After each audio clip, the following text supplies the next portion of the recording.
All right. Hello, everybody. I'm very happy to be here. And today we'll try to answer one simple question. Are LSTs still relevant? Yes, they are. Thank you very much. Any questions? This is a very short answer. I'll go more in depth, of course. But they are really relevant, and there's a lot to explain. Not only why is it like that now, but also why they're going to be even more relevant in the future. So just let's stick with the regular flow. My name is Jakov. I'm contributor to the Lido DAO. The name of the role is Master of DeFi, which is a fancy name of saying that my role is to make the most utility as possible for the Lido staked asset holders, so staked ETH and rep staked ETH, and also make it accessible to everybody, which means integrations into different wallets, portfolio applications, any access points to Web3. At the same time, also expanding it to many different networks where users can maybe spend less on the gas prices, so maybe it's more appropriate for some users. And they can also utilize different DeFi opportunities. This is my social, DeFi Jakov, both on Telegram and on X. So I know it's very chaotic outside. You might not be able to catch me, but you can always reach out to me, and I'm pretty responsive. So here's the agenda. We're just going to go through a quick reminder for everybody. Don't want to spend too much time there. I'm going to explain what has changed now that we are asking this question, because for a long time, nobody was debating this. It was LSTs, LSTs, LSTs across the DeFi. And then I'm going to actually explain you why still LSTs. And we're going to go in depth. So why LSTs in general? So the purpose of LSTs is to make staking simple, secure, and decentralized. That should be the top mission of all LSTs, not just Lido LST. And there are 4 pillars behind that. First one, just to remind ourselves, when you want to stake or run a validator for Ethereum, there's a lot of things you have to do and you have to ensure. And the most important thing is that doing an AT staking, doing traditional staking, basically running a validator, you're choosing if you want to support the security decentralization of the ecosystem, or you want to utilize your ETH inside the DeFi ecosystem and get more rewards in some way. With this, you get both, because you get transferability and permissionlessness. You get a receipt token with which you can do whatever you want, so it's very flexible. Second thing is abstracting the infrastructure. As I said, there's a lot of things you have to do. One of the things is that you have to run a validator, which is not something that everybody can do, though there are very good efforts of multiple different projects to make it easier for people, but again, it's not for everybody. And the infrastructure behind Lido staked ETH is constantly evolving, it's very robust, and it's constantly pursuing decentralization with very cool things like DVT technology, community staking module, and stuff like that. It's lowering the barrier to entry. You don't need to have 32 ETH. Actually, there is no minimum amount. It's one way, which is the minimal denomination of ETH. So it's very, very accessible to everybody. And as I said, going to some layer 2s with cheaper gas transactions, it's even easier to get it. Plus, as I mentioned already, there's a very broad ecosystem of integration, so there is something for everybody. Just to make sure that the current state correlates to what I'm saying, yes, they're still relevant with Lido staked ETH. There's 24 billion of US dollars staked, around 390 million of US dollars in liquidity, 190K of rep staked ETH on L2s. It's rep staked ETH, the one that is non-rebasable, so it's composable with DeFi. 300,000 unique stakers, 10 official network expansions, L2 and L1s. 1 officially already proposed on the Lido research forums, that is Starknet, but there will be more upcoming. Some things are cooking in the background, and you should be checking out Lido research forums regularly if you want to see which are the new opportunities and where Lido rep staked ETH will probably expand. So what has changed now? Points. A lot of points for L2s, points for LRTs, points for restaking. So basically 2 main things. Restaking middleware and LRTs. Very comparable to staking and liquid staking. So it makes a lot of sense. In short, restaking is either restaking native ETH or LSTs. I'm going to explain what's the difference.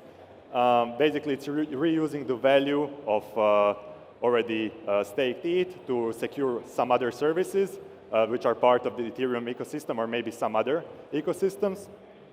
And it's basically supporting the idea of a modular Ethereum future with a huge inflow of services like data availability layers, oracles, L2s, and stuff like that.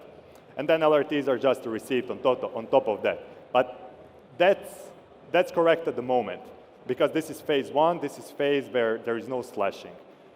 In the future, they will act more like a risk management layers, because there are many different moving parts that these LRTs will actually have to decide on. There will probably be different mechanisms that different LRTs will choose how to decide these specific variables or services that they want to secure and stuff like that. But yeah, there's a bunch of moving parts. So why LST still? What's the difference? Why wouldn't I just opt for some LRT that is going to give me bigger rewards in the end? Going into LST or LRT means that I'm longing ETH. Well, yes, that's true at the moment. But I always want to say there is no restaking without staking. So if you want to get restaking, there will be staking.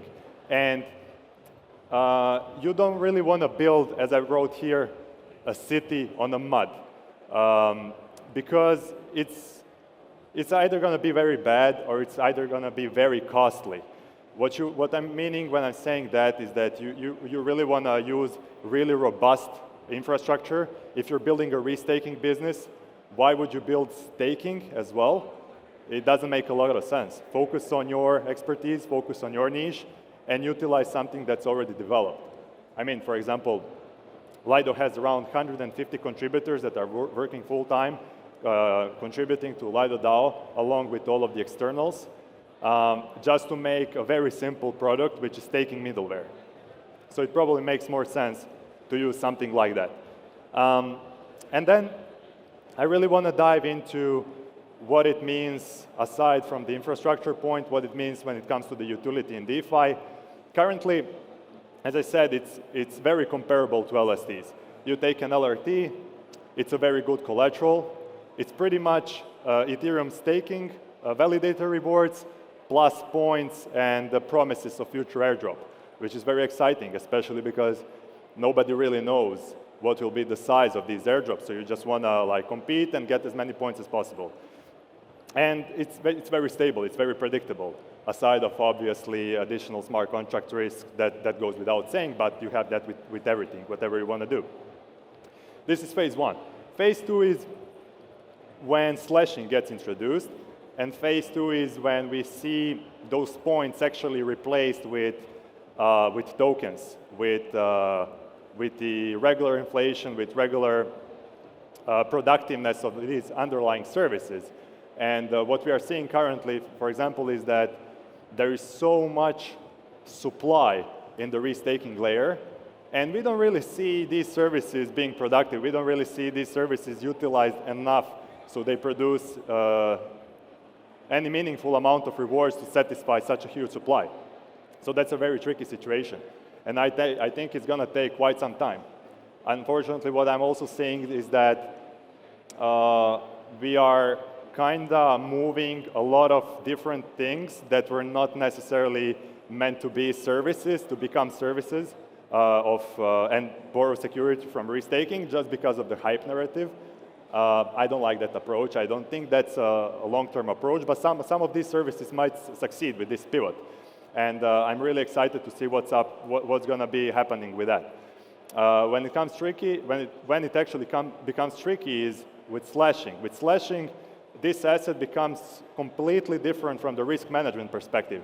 This is not the same collateral anymore. If you want to use it on lending market, for example, now what you can do is you can deposit staked ETH or some LRT. You can borrow ETH, and you have a very, very stable ratio because you know that you can only get slashed if slashing happens on Ethereum layer, which is a protocol that we all know. We all know the rules. There's very robust infrastructure.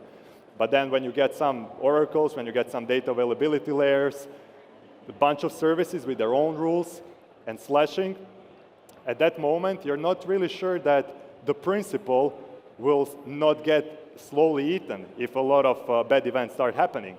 And that basically prevents risk assessors to put the same amount, like the same quality and same parameters for LSTs and LRTs on lending market. So you cannot do that anymore, or you can do it on the lower side. What you can also do with LRTs and LSTs at the moment is recursive restaking. For a long time, staked ETH was only supplied as a collateral to lending markets, and it was used for recursive staking. That means that all of the staked ETH that is supplied in the market is basically sitting idle. So now when you have LRTs that should produce more rewards than LSTs, you can actually supply LRTs to borrow this huge amount of staked ETH, basically for free or for very cheap. So you can do recursive restaking. But if you want to do that, I mean, not the financial advice, of course, there is a limited amount of time until you can do it, because as I said, with slashing, these things will change. And as I'm going to explain, LRTs are becoming actually asset managers, and I hope they will collaborate a lot with the professionals in the space that are doing risk management for lending markets. I think that's very comparable.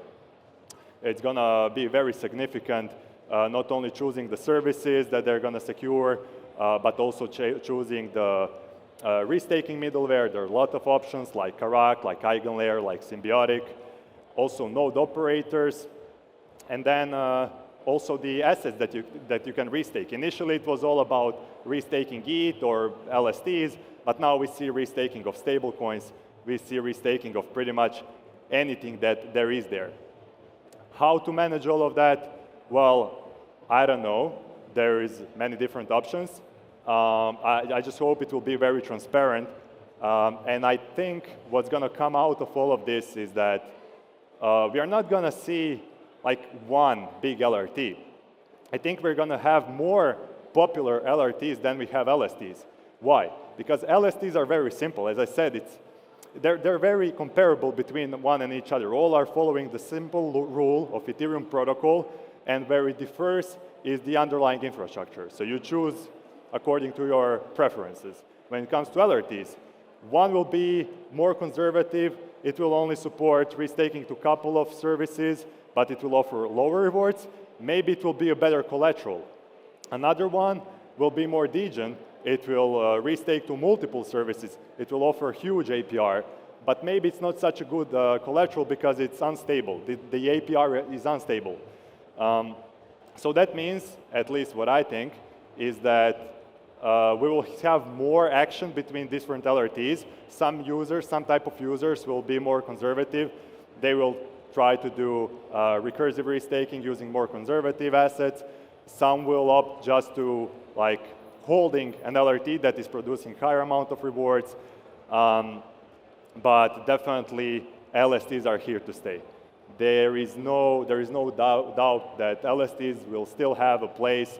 There is a lot of value in LSTs being only LSTs. I got a lot of questions during the past 2 quarters. If Lido staked ETH is going to become an LRT, my answer is no. As I said, there's a lot of value in just providing the best staking middleware service. Thank you. That's all.